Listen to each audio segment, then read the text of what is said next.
예, 주안의 만나 11월 20일 토요일 묵상을 함께 나누도록 하겠습니다. 오늘 말씀은 사사기 9장 7절에서 21절 말씀으로요. 요담의 저주라고 하는 제목으로 함께 묵상을 나누도록 하겠습니다. 오늘 말씀은 70여 명의 형제들을 모두 잃은 기드온의 막내 요담이 그리심산에서 세겜 사람들의 행위의 정당성을 물으면서 그들의 어떤 태도들을 저주하는 그 내용을 담고 있습니다. 하나님께 주시는 지혜로 말미암은 이 일의 결과들은 화평으로 심어 의의 열매를 거둡니다. 그 일들은 항상 평안의 성격과 함께 하나님 안에서의 의로움이 같이 드러나게 되어요. 즉 하나님으로부터 온 일들의 결말은 하나님에게 속한 사람들이 보기에 모두가 합당하게 여기고 좋게 여길 만한 일들로 주어지며 그 일들에는 칭찬과 축복이 더해지게 되는 것입니다. 그러나 악한 것으로 심은 것에 대한 열매는 계속적인 악의 반복과 저주가 주어지게 되지요. 오늘의 말씀은 앞으로 세겜과 이스라엘에 주어질 그 악의 영향력의 그 시작을 알리게 됩니다. 자신들의 형제를 모두 잃은 요담은 축복의 산인 그리심산으로 올라가요. 이 그리심산은 모세 시대에 하나님의 축복이 선포되었던 산입니다. 이 산에서 선포된 축복에 대하여서 이스라엘 백성들이 아멘으로 화답을 하였지요. 그러나 지금은 이 산에서 저주가 선포됩니다.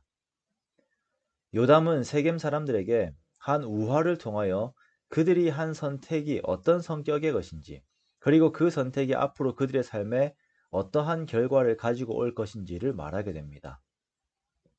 요담의 우화는 왕을 세우려는 나무 왕국의 이야기예요. 하루는 나무들이 자신들의 왕을 세우려 하여 감람나무에게 너는 우리의 왕이 되라 라고 말합니다. 감람나무는 버릴 것이 없는 나무라고 할 정도로 아주 유익한 나무이죠. 하지만 이 감람나무는 하나님과 사람들을 영화롭게 하기 위하여 왕의 직분을 거절합니다. 자, 이번에는 나무들이 무화과 나무에게 왕이 되라고 합니다. 그러자 무화과 나무는 자신의 단 것과 아름다운 열매들을 포기하지 않겠다라고 하며 왕의 직분을 거절합니다. 자, 그리고 이번에는 나무들이 포도나무에게 왕이 되라고 합니다. 그러나 포도나무 역시 하나님과 사람을 기쁘게 하는 자신의 포도주를 버리지 못한다라고 하는 이유로 왕의 자리를 거절합니다. 그러자 이번에는 모든 나무들이 가시나무에게 왕이 되라라고 합니다. 그러자 이 가시나무가 이상한 제안을 해요. 너희가 참으로 내게 기름을 부어 너희 위에 왕으로 삼겠거든 와서 내 그늘에 피하라. 그렇지 않으면 불이 가시나무에서 나와서 레바논의 백향목을 사를 것이니라 라고 이렇게 말하죠. 가시나무는 그늘이 없습니다. 즉 왕이 될 만한, 백성들에게 위안을 줄 만한 아무런 능력이 없습니다. 그러나 억지로 그 그늘 아래에 와서 엎드려야 한다는 것입니다. 그렇지 않으면 불이 가시나무에서 나와서 이들을 사를 것입니다. 아비멜렉이 기드온의 아들들에게 보여준 살육의 폭력성은 세겜과 이스라엘 백성들에게도 동일하게 주어질 것이에요. 이후 일어나는 일들이 이것을 증명하지요.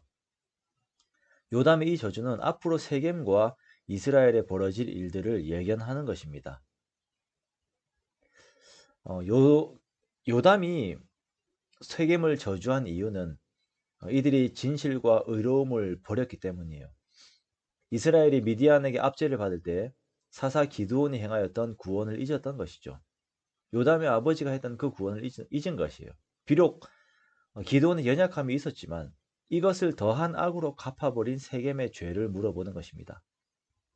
19절 말씀에서도 기드온의 집에 대한 행위가 진실하고 의롭다면 아비멜렉과 세겜, 이스라엘과의 관계가 기쁨으로 머물게 될 것이지만 그렇지 않다면, 즉 이들의 행위가 진실하고 의롭지 않았다면 아비멜렉에서 불이 나오고 세겜과 밀로의 집에서도 불이 나와서 서로를 사르게 할 것입니다.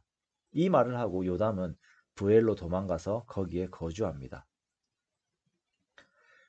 기드온의 아들들 중에서 유일하게 살아남은 요담의 저주의 발언에 대해서 우리는 무엇을 생각할 수 있을까요? 왜 이것이 성경에 기록이 되어 있는 것입니까? 형제들을 모두 잃은 한 남자의 하소연입니까? 요담의 이 말은 곧 하나님의 말씀이 됩니다.